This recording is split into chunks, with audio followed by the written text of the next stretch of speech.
2025-26 மதிப்பீட்டு ஆண்டின் வருமான வரி கணக்கு தாக்கல் செய்வதற்கான கடைசி தேதி இன்று வரை நீட்டிக்கப்பட்டுள்ளது. ஏற்கனவே வருமான வரி கணக்கு தாக்கல் செய்வதற்கான கடைசி நாள் ஜூலை 31 இருந்த நிலையில் செப்டம்பர் 15ஆம் தேதி வரை நீட்டிக்கப்பட்டது. தற்போது மேலும் ஒரு நாள் நீட்டித்து செப்டம்பர் 16ஆம் தேதி வரை வருமான வரி கணக்கு தாக்கல் செய்யலாம் என்று மத்திய நேரடி வரிகள் வாரியம் அறிவித்துள்ளது. கடந்த ஆண்டு 7.28 கோடி பேர் வருமான வரி கணக்கு தாக்கல் செய்திருந்த நிலையில் இந்த ஆண்டு திங்கட்கிழமை வரை அதை கடந்து 7.3 கோடி பேர் வரை வருமான கணக்கை தாக்கல் செய்துள்ளனர். இந்தியா அமெரிக்கா இடையே தடைபட்டிருந்த வர்த்தக ஒப்பந்த பேச்சுவார்த்தை இன்று நடைபெறவுள்ளது. இந்தியா சார்பில் வர்த்தகத்துறை சிறப்பு செயலாளர் ராஜேஷ் அகர்வால் பங்கேற்க உள்ளார். இந்த பேச்சுவார்த்தையில் பங்கேற்பதற்காக அமெரிக்க அரசு சார்பில் மத்திய மற்றும் தெற்கு ஆசியாவுக்கான பிரதிநிதி பிரெண்டன் லிஞ்ச் தலைமையிலான குழுவினர் இந்தியா வருகை தருகின்றனர். கடந்த மார்ச் மாதம் இந்தியா மற்றும் அமெரிக்காவிற்கு இடையேயான இருதரப்பு வர்த்தக ஒப்பந்தம் தொடர்பான பேச்சுவார்த்தை தொடங்கிய நிலையில் முதற்கட்ட ஒப்பந்தம் வரும் அக்டோபர் அல்லது நவம்பர் மாதத்திற்குள் கையெழுத்தாக இருப்பது குறிப்பிடத்தக்கது. அன்பு கரங்கள் திட்டத்தின் மூலமாக முதற்கட்டமாக 6082 குழந்தைகளுக்கு மாதம் 2000 ரூபாய் நிதியுதவி வழங்கப்படும் என்று தமிழக அரசு தெரிவித்துள்ளது. பெற்றோரில் இருவரையோ அல்லது ஒருவரையோ இழந்து ஆதரவற்ற நிலையில் உள்ள குழந்தைகளுக்கு 18 வயது வரை அன்பு கரங்கள் திட்டத்தின் கீழ் மாதம் 2000 ரூபாய் வழங்கப்படுகிறது. இந்த திட்டத்தின் கீழ் பயன்பெற உங்களுடன் ஸ்டாலின் முகாம் அல்லது மாவட்ட ஆட்சியர், மாவட்ட குழந்தைகள் பாதுகாப்பு அலுவலரிடம் விண்ணப்பிக்கலாம் என்று தமிழக அரசு தெரிவித்துள்ளது. பெற்றோர் இருவரையும் இழந்து ஆதரவற்ற குழந்தைகள் பெற்றோரில் ஒருவர் இறந்து மற்றொருவர் கைவிட்டு சென்றிருப்பின் அந்த குழந்தைகள் இந்த திட்டத்தின் கீழ் பயன்பெறலாம். பெற்றோரில் ஒருவர் இறந்து மற்றொருவர் மாற்றுத்திறனாளியாக இருந்தாலும் அவர்களது பிள்ளைகள் அன்பு கரங்கள் திட்டத்தில் இணையலாம். இதேபோல் பெற்றோரில் ஒருவர் இறந்து மற்றொரு பெற்றோர் சிறையில் இருந்தாலோ அல்லது உயிருக்கு ஆபத்தான நோய்களுடன் வாழ்ந்தாலோ அவர்களது பிள்ளைகள் அன்பு கரங்கள் திட்டத்தில் பயன்பெறலாம் என்று தமிழக அரசு அறிவித்துள்ளது. குடும்ப அட்டை நகல், குழந்தையின் ஆதார் அட்டை நகல், வயது சான்று நகல், வங்கிக் கணக்கு புத்தகத்தின் நகல் ஆகியவற்றை சமர்ப்பித்து அன்பு கரங்கள் திட்டத்தில் இணையலாம் என்று சமூக நலத்துறை தெரிவித்துள்ளது. ஆட்சி அதிகாரத்தை விட தன்மானம்தான் தங்களுக்கு முக்கியம், அதை இம்மி அளவும் விட்டுக் கொடுக்க முடியாது என்று அதிமுக பொதுச் செயலாளர் எடப்பாடி பழனிசாமி தெரிவித்துள்ளார்.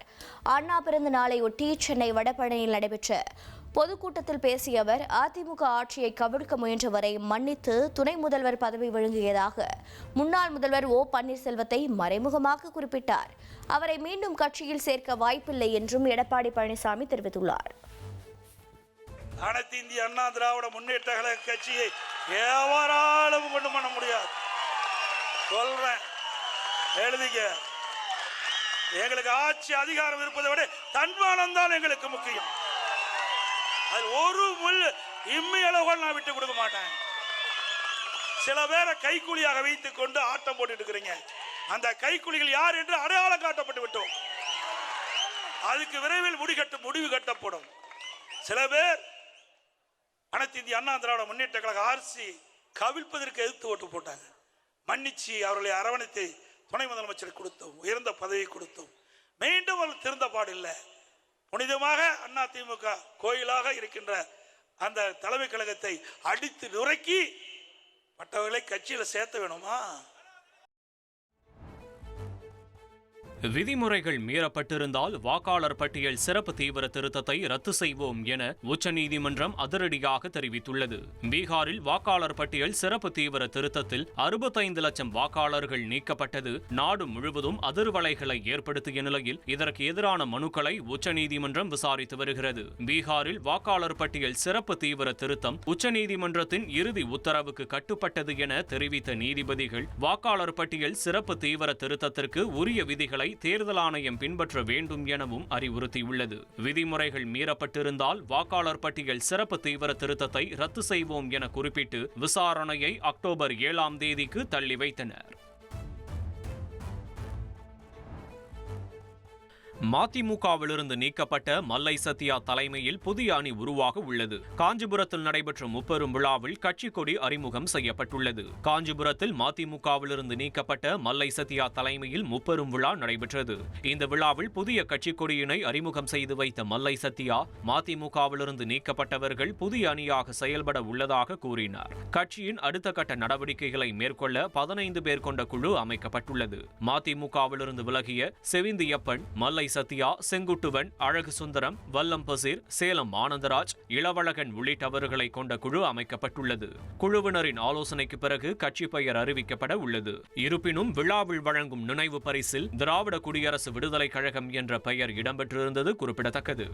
குட் பேட் அக்லி திரைப்படத்தில் இளையராஜாவின் பாடல்கள் தொடர்ந்து பயன்படுத்தப்படுவதால் பட தயாரிப்பு நிறுவனத்திற்கு நீதிமன்ற அவமதிப்பு நோட்டீஸ் அனுப்பப்பட்டுள்ளது. நடிகர் அஜித்தின் குட் பேட் அக்லி திரைப்படத்தில் இளையராஜாவின் பாடல்கள் பயன்படுத்தப்பட்டு இருந்தது. இதனை அனுமதி இல்லாமல் பயன்படுத்தியுள்ளதாக கூறி இளையராஜா சார்பில் பட தயாரிப்பு நிறுவனத்திற்கு நோட்டீஸ் அனுப்பப்பட்டிருந்தது. குட் பேட் அக்லி படத்தில் பாடல்களை பயன்படுத்த தடை கோரி சென்னை உயர்நீதிமன்றத்தில் வழக்கு தாக்கல் செய்யப்பட்டது. வழக்கை விசாரித்த உயர்நீதிமன்றம் குட் பேட் அக்லி திரைப்படத்தில் இளையராஜாவின் பாடல்களை பயன்படுத்த இடைக்கால தடை விதித்தது. தடையை மீறி பாடல்களை தொடர்ந்து பயன்படுத்தி வருவதாக இளையராஜா தரப்பில் குற்றச்சாட்டு வைக்கப்பட்டுள்ளது. நிபந்தனையற்ற மன்னிப்பு கேட்க தவறினால் நீதிமன்ற அவமதிப்பு வழக்கு தாக்கல் செய்யப்படும் என பட தயாரிப்பு நிறுவனத்திற்கு இளையராஜா சார்பில் நோட்டீஸ் அனுப்பப்பட்டுள்ளது. இளைஞர்கள் மிகவும் விரும்பும் டிக்டாக் செயலி தொடர்பான சீனா மற்றும் அமெரிக்காவிற்கிடையே நடைபெற்று வரும் பேச்சுவார்த்தையில் முக்கிய ஒப்பந்தம் எட்டப்பட்டுள்ளதாக அமெரிக்க அதிபர் ட்ரம்ப் தெரிவித்துள்ளார். ஸ்பெயின் தலைநகர் மாட்ரிட்டில் வைத்து சீன அதிகாரிகளுடன் அமெரிக்க நிதித்துறை அமைச்சர் பெசன் வர்த்தக பேச்சுவார்த்தை நடத்தி வரும் நிலையில் இந்த பேச்சுவார்த்தை மிகவும் சிறப்பாக நடந்ததாக அமெரிக்க அதிபர் ட்ரம்ப் தெரிவித்துள்ளார். டிக்டாக் செயலியை அமெரிக்க நிறுவனத்திடம் விற்றுவிட வேண்டும் அல்லது டிக்டாக் செயலி தடை செய்யப்படும் என அதிபர் ட்ரம்ப் விதித்திருந்த காலக்கெடு செப்டம்பர் 17ஆம் தேதியுடன் முடிவடைகிறது. இந்த நிலையில் வரும் வெள்ளியன்று சீன அதிபர் ஜி ஜின்பிங் உடன் தாம் தொலைபேசியில் உரையாற்ற இருப்பதாக ட்ரம்ப் தெரிவித்துள்ளார். இந்திய அணி வீரர்கள் பாகிஸ்தான் வீரர்களுடன் கை குலுக்குவதை தவிர்த்ததை குறிப்பிட்டு சர்வதேச கிரிக்கெட் கவுன்சிலிடம் பாகிஸ்தான் கிரிக்கெட் வாரியம் புகார் அளித்துள்ளதாக தகவல் வெளியாகியுள்ளது. ஆசிய கோப்பை கிரிக்கெட்டில் இந்திய அணி பாகிஸ்தான் அணியை தோற்கடித்த நிலையில் வெற்றி பெற்ற இந்திய அணியினருக்கு வாழ்த்து சொல்ல பாகிஸ்தான் வீரர்கள் காத்திருந்தும் இந்திய அணியினர் கை கொடுக்காத விவகாரம் தற்போது கிரிக்கெட் உலகில் பரபரப்பாக பேசப்பட்டு வருகிறது. குறிப்பாக போட்டி தொடங்குவதற்கு முன்பு போட்டி நடுவரான ஆண்டி பயோகிராஃப் தான் இந்த இரு அணி கேப்டன்களும் கைகுலுக்க வேண்டாம் என கூறியதாக பாகிஸ்தான் தரப்பில் குற்றம் சாட்டப்பட்டுள்ளது.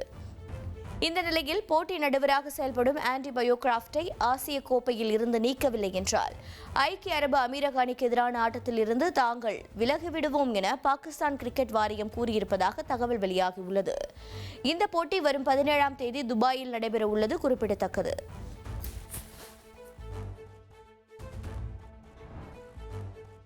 உலக ஸ்பீட் ஸ்கேட்டிங் சாம்பியன்ஷிப் தொடரில் இந்தியாவிற்காக தங்கம் வென்ற முதல் இந்திய வீரர் என்ற சாதனையை தமிழக வீரர் ஆனந்த்குமார் வேல்குமார் படைத்துள்ளார். சீனாவில் நடந்த உலக ஸ்பீட் ஸ்கேட்டிங் சாம்பியன்ஷிப் தொடரின் 1000 மீட்டர் பிரிவில் அவர் தங்கம் வென்று அசத்தியுள்ளார். ஏற்கனவே ஞாயிறன்று நடைபெற்ற 500 மீட்டர் பிரிவில் வெண்கல பதக்கத்தை வென்றதோடு ஸ்கேட்டிங்கில் சீனியர் பிரிவில் இந்தியாவிற்காக முதன்முறையாக பதக்கம் வென்ற வீரர் என சாதனை படைத்தார். அடுத்த நாளே 1000 மீட்டர் சீனியர் பிரிவில் தங்கம் வென்று நாட்டிற்கு பெருமை சேர்த்துள்ளார் ஆனந்த்குமார் வேல்குமார்.